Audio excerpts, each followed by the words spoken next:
cast, Jon Bernthal. Where is he? Catch him? Cynthia Day Robinson.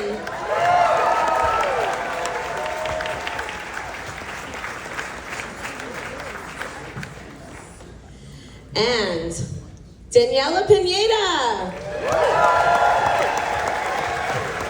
And Allison Robertson.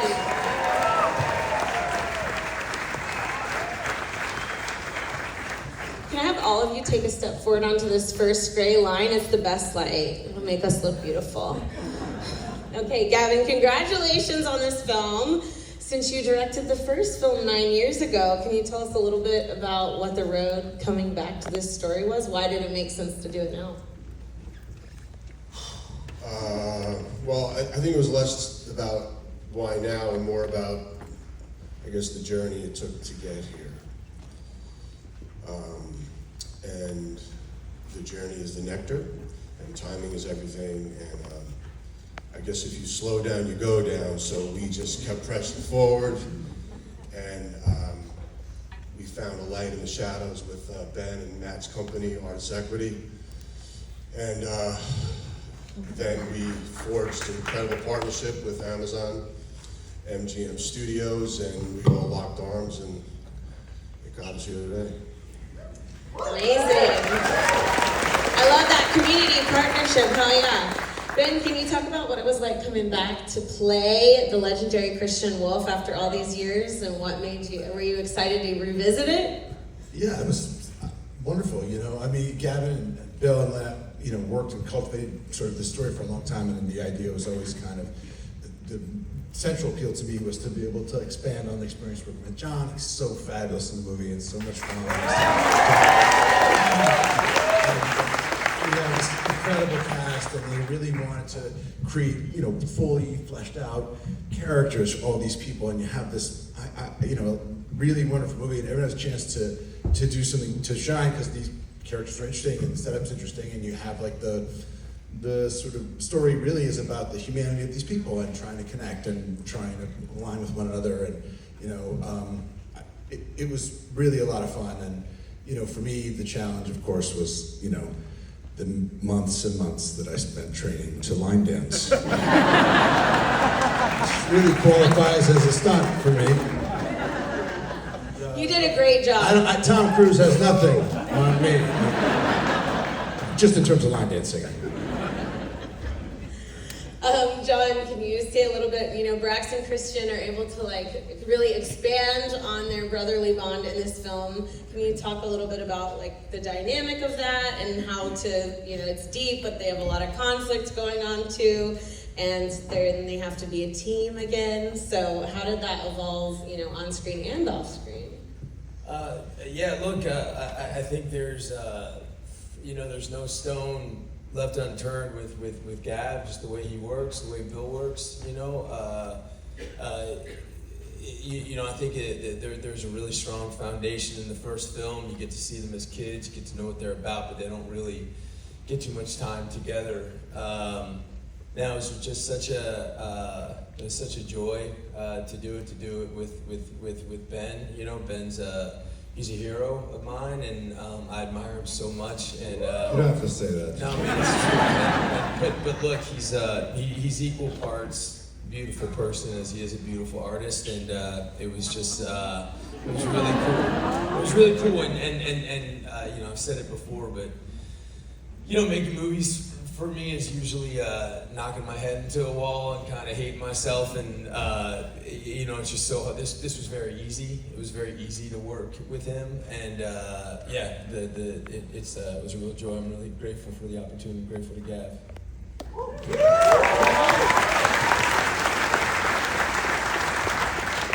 Okay, Lynette, I do want to talk a little bit about the film, you know, kind of raising the bar, very inclusive, with all the neurodivergent casting, and those were all, I think, Harbor Academy actors, even all the background actors, and we're all cast from the local LA programs. Can you talk a little bit about why that was important, and how maybe the industry should be doing that more? Yeah, no, I think one of the great things about being part of any movie is the casting process and getting to work with seasoned actors and seasoned actors working alongside newcomers. And I think whenever there's an opportunity to knock down the barriers to entry to like new talent, neurodiverse talent that maybe doesn't have the opportunity to showcase what they can do, like why wouldn't we do that? I think number one. And then I think number two, there's a lived experience. And these actors came with their own individual stories that they right.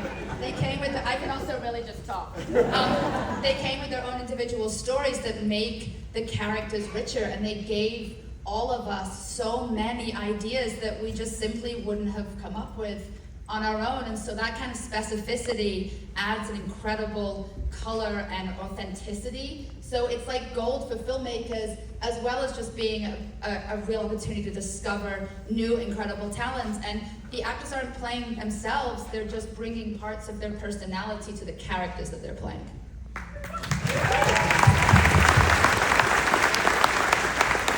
Okay, Cynthia, can we talk a little bit about how it felt to portray Mary Beth Medina? She's navigating all these complex dynamics between these two, and she's grappling with her own, moral compass a little bit. Yeah, I'm sort of still processing. I mean, this is my second time watching the film, and I'm having like the pinch me moment of like I get to be part of this collective, this group.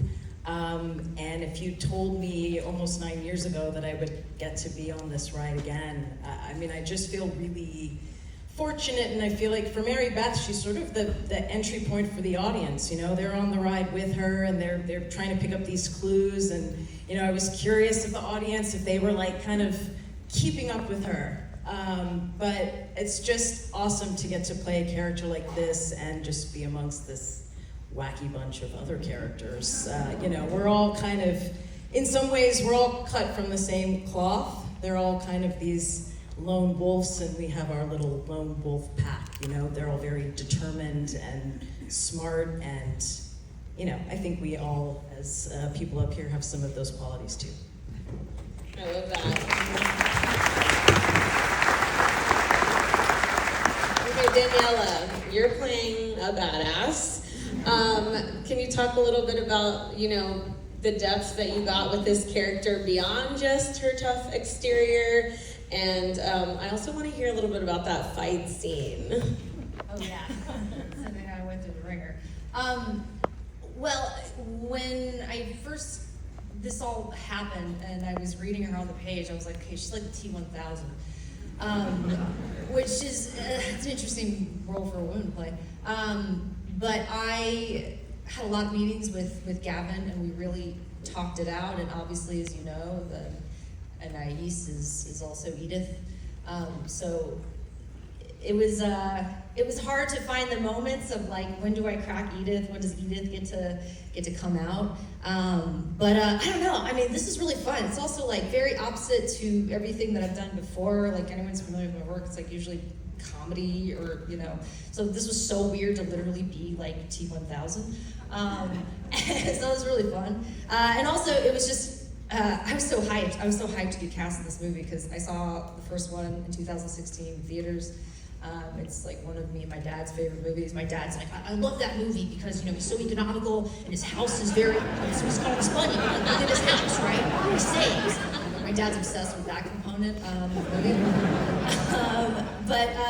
Yeah, I don't know, it was awesome. It was also really fun to just kill a bunch of sex traffickers. Cynthia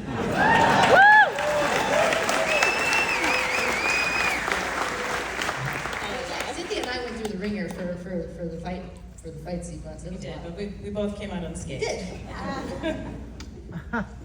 So it was just fun, total fun to fight. Pretty much. I love it. Allison, this is your first big feature film role, right? Yes. Awesome, congratulations.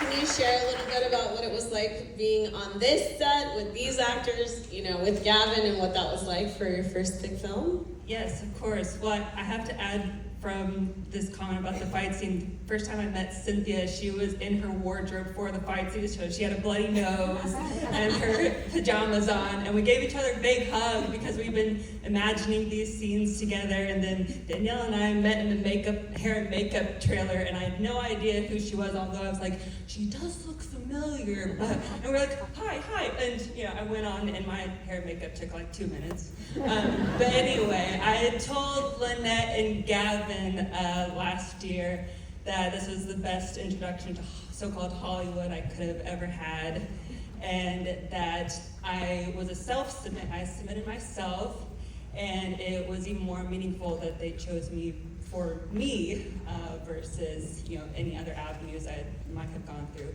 So that was, yes, very meaningful. And then just the key word that was passed around for me was grounded, that everyone I was working with was so grounded and just hard worker, yet talented, and just a bunch of humans making a movie. And for my scenes, it felt like I was at hacking summer camp. Like me and the students were at Harbor Academy, and we were just having a good time on the computers, typing away to get Chris done with his mission. And it was a lot of fun, and I was playing with Gavin's voice, or Mary Ellen's voice, the AD, so I had them in my ear, and then I was imagining all the scenes with Ben and Cynthia and Daniela and the mob boss at the end. So I was hearing their voice, and Gavin did like 10 takes of this one scene over and over. So it was a lot of commitment on everyone's part.